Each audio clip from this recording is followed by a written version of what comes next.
Ok, avant de commencer la vidéo, c'est pas une vidéo comme les autres. Elle est un peu particulière. On parle de sujets qui vont pour certains vous faire du mal. Il y en a qui seront pas prêts. Donc si vous êtes sensible par rapport aux choses sensibles, quittez la vidéo. C'est pour vous. Moi je m'en fous. Si vous voulez aller voir, vous pouvez aller voir. Cette vidéo-là, il n'y a pas de montage, il n'y a pas de coupure, il n'y a pas d'effets spéciaux. Je vais en reparler. Vous êtes prévenus. Si jamais il y a des sujets à l'intérieur qui vous choquent, me faites pas chier dans les commentaires à me laisser des messages à la con. Ok? Parce que je vois quand même certains commentaires de temps en temps. Je me demande si là-dedans tout fonctionne comme il faut. Vous êtes prévenus, quittez maintenant ou regardez la vidéo. Dans cette vidéo, je vais répondre à un commentaire que j'ai vu il y a à peu près 2 mois. 1 mois, 2 mois. Un résistant qui me demandait de parler de la mort en survivalisme. Mort de manière générale. Qu'est-ce que ça fait de tuer quelqu'un? Je mets les barres sur les T, les points sur les I. Je n'ai jamais tué qui que ce soit. En tout cas, d'être humain. Vous allez voir, ça a toute son importance dans la suite de la vidéo.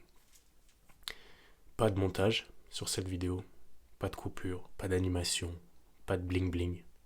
C'est une story, une histoire que je vais vous raconter et je vais essayer de captiver votre attention sans vous mettre plein d'effets spéciaux. Avant de commencer la vidéo, vous avez le lien dans la description sur le piégeage humain et la protection du domicile. J'en vois plein qui visitent la page et qui partent. Voilà. Ils pensent tout savoir, ils pensent être éloignés du danger, et quand on voit qu'il y a un cambriolage toutes les 90 secondes, et qu'une de ces personnes-là vont subir les conséquences, je me pose des questions sur le degré de conscience de chacun. Pour les gens qui ne font pas partie de cette catégorie-là, c'est le premier lien en description, et sinon vous avez le e-book. On revient à l'histoire.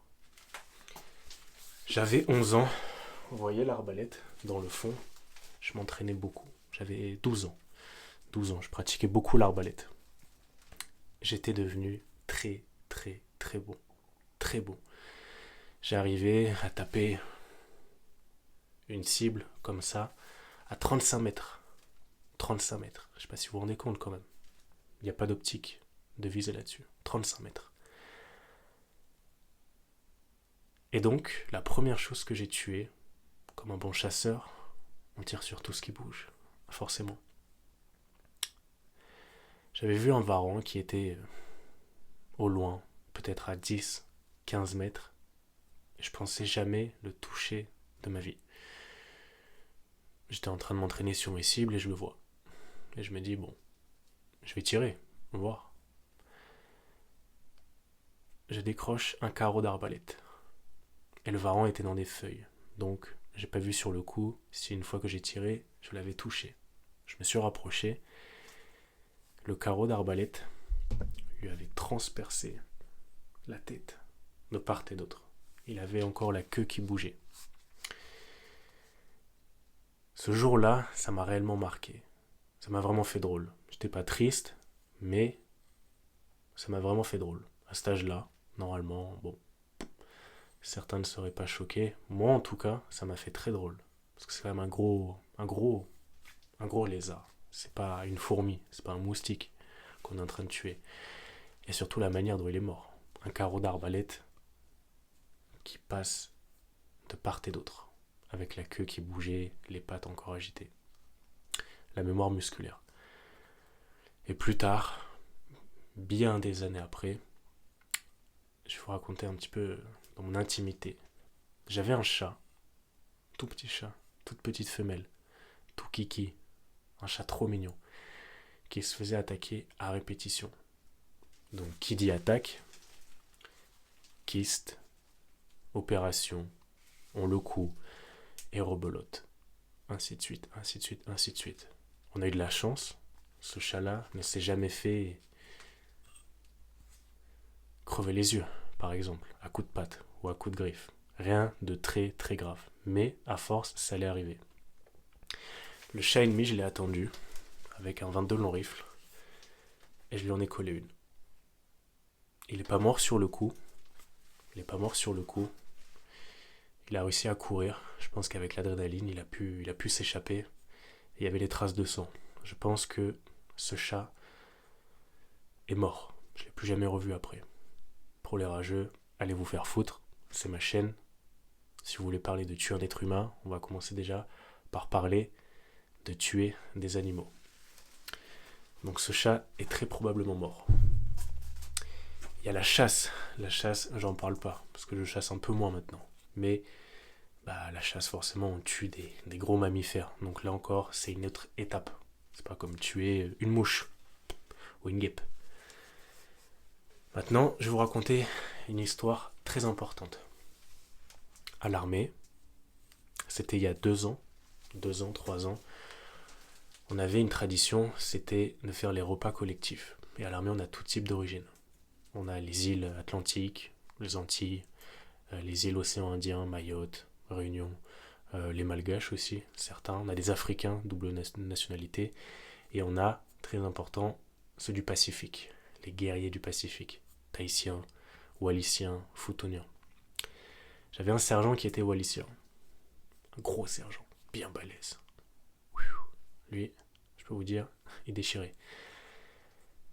Et donc il était responsable un peu de la cuisine collective. Qu'est-ce qu'on cuisine? Est-ce qu'on cuisine des pâtes, selon vous? Alors, on cuisine plus des frites à l'armée, c'est plus simple à faire.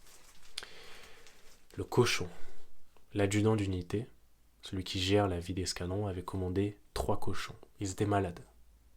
Ils étaient vivants, ils étaient malades, ils avaient des kystes, pareil. Ils avaient des kystes, gros boutons. Ils étaient tout pâles, tout blonds. Ils allaient mourir. Ils allaient mourir et l'éleveur nous les a fait à un prix parce qu'ils n'étaient pas très en point. Maintenant, il faut les tuer, ces cochons. Il faut les tuer. On va pas à Super U, on n'a pas une escalope de porc comme ça en emballage. Il faut les tuer, il faut les préparer, ces cochons. Avant de les cuire, il faut leur ôter la vie. Comment est-ce qu'on leur ôte la vie? Le sergent wallisien dit: est-ce qu'il y a des volontaires pour tuer le cochon? Forcément, les foules au début ne sont pas très fans. Voilà. Donc, en plus, au final, c'est un caporal-chef qui l'a fait après. Parce qu'il laissait pas trop les jeunes, les premières classes. Moi, j'étais jeune à l'époque, j'étais première classe. Nous, on pouvait pas le faire. Voilà. On pouvait pas le faire. Donc, c'est un caporal-chef qui a fait ça. Un Guyanais. J'ai oublié les Guyanais aussi. Comment est-ce qu'il l'a tué? Merlin. Pour ceux qui voient ce que c'est un merlin, c'est un peu comme une hache, ok, pour fondre le bois, et on a une partie comme ça. Donc comment ça se passe? On prend de l'élan, et à coup de merlin, on lui tape la tête. Multipliez cette dimension-là par 10, à peu près, vous aurez la taille du merlin. Et ça, à toute vitesse, sur le crâne du cochon vivant. Je vous remets dans le contexte. L'odeur, le stress, l'eau, l'anxiété collective, ça dégage quelque chose. Et ça, les animaux, ils le sentent. Ils sentent quand ils sont près de la mort. Donc le cochon se prend ce gros coup sur la tête et ne meurt pas sur le coup. Il commence à convulser et à trembler. C'était assez étonnant d'ailleurs. Et ça, les cochons l'ont senti à côté. Et je vous passe le bruit que fait un cochon quand il est à 2 doigts de mourir. Je pense que si je vous mets des extraits en vidéo, la vidéo serait censurée. Donc, parmi les 3, le premier cochon se prend ça sur la tête. Et maintenant, il faut l'abréger. Donc là, il y avait un pic, un peu comme un tournevis, un peu plus grand, qu'on lui plante dans le cœur pour abréger ses souffrances. Normalement, c'est pas comme ça qu'on devrait faire. Mais bon, après, c'était leur tradition, eux. Donc là, on a du sang partout. On a un cochon qui est mort et on en a 2 autres à côté qui sont en train de se débattre. Qui sont ligotés de la tête, poignets, pieds, en train de pleurer, couiner si on peut dire, qui savent qu'ils vont mourir. Ces cochons, je vous passe la suite de l'histoire. On les a mangés, évidemment. Il n'y a pas eu de gâchis, c'est le but. On n'était pas là juste pour tuer, il y a un sens derrière. On est là pour les manger, les cuisiner. On les a mis ensuite dans un four qu'on a fait dans le sol. Voilà, c'est comme ça qu'ils font. Pourquoi est-ce que je vous raconte ça? La personne qui m'a demandé dans le commentaire qu'est-ce que ça fait de tuer un être humain. Déjà, passer par ces étapes-là. le lézard, le chat, le cochon, à la chasse, un sanglier, même si c'est un cochon aussi. Voilà. Ça déjà, ça fait drôle. Ensuite, quand on parle de tuer un être humain, il y en a qui vont dire quoi? Dans le subconscient, on se dit c'est beaucoup plus simple de tuer un être humain que de tuer un animal. Mais moi, je suis pas d'accord. Encore une fois, j'ai jamais tué d'être humain, donc je ne peux pas confirmer, et c'est mon opinion personnelle. Tuer un être humain, on a deux façons de tuer. La première solution, je prends ça, voilà. Je vous tire une balle dans la tête. Première solution, mort subite, classique, on va dire, hein, assassinat, meurtre. La deuxième solution, c'est par exemple, je pourrais prendre cette hache, qui est un peu rouillée d'ailleurs, hein, qui a bien vécu. Je vous fends le crâne en deux avec ça. Je peux vous garantir une chose, c'est que la personne qui aura tué un être humain de cette manière-là, à mon avis, elle va pas dormir bien pendant quelques jours. L'odeur, le sang, c'est différent de celui d'un animal. Ça n'a rien à voir. Prenez-le en compte. Encore une fois, quand j'étais à l'armée, j'ai fait le plus gros de ma carrière avec mon chef de bord, qui regardera pas cette vidéo, normalement, j'espère pas, qui avait 15 ans d'armée. Et quand il était jeune, à 2 ans, 3 ans d'armée, il était parti sur un théâtre, je sais plus c'est lequel, donc je vais pas dire de conneries. Il était en AMX 10RC, vous savez, c'est les chars avec les roues, pas avec les chenilles. Il était en théâtre d'opération et du coup, il a lâché un obus, d'accord, sur une Jeep, un Toyota ennemi, 3 personnes de mémoire ou 2 personnes à bord, mort confirmé. Ça veut dire que les personnes avaient été identifiées mortes. 3 personnes d'un coup. Vous voyez, ça, c'est notre façon de tuer quelqu'un. Vous lâchez un obus, vous n'avez même pas le temps de voir les éclats, le crâne ou quoi, tout part en poussière, instantanément. Ils ont gardé d'ailleurs la douille dans la popote. Voilà. Et cette personne-là, elle n'en parle jamais. Et quand on lui pose la question, elle esquive le sujet. Et pourtant, si vous voyez le genre de personne que c'est, jamais de la vie vous penseriez que ce gars-là a tué d'autres personnes. Et souvent, vous allez le voir dans la vie, ou pour certains vous l'avez déjà vu, hein, quand même. Vous n'êtes pas tout jeune, ceux qui me regardent. C'est ceux qui en disent le plus, qui en font le moins, de manière générale. Et cette personne-là, je peux vous garantir une chose, c'est qu'elle a tué 3 personnes, 2 personnes, je pense qu'on n'en est pas à un près. Et pourtant, vous le voyez au supermarché, jamais vous pensez que ce gars-là a vécu une scène pareille. C'est la fin de cette histoire. N'hésitez pas à me dire ce que vous en avez pensé. Montage, pas montage, l'histoire.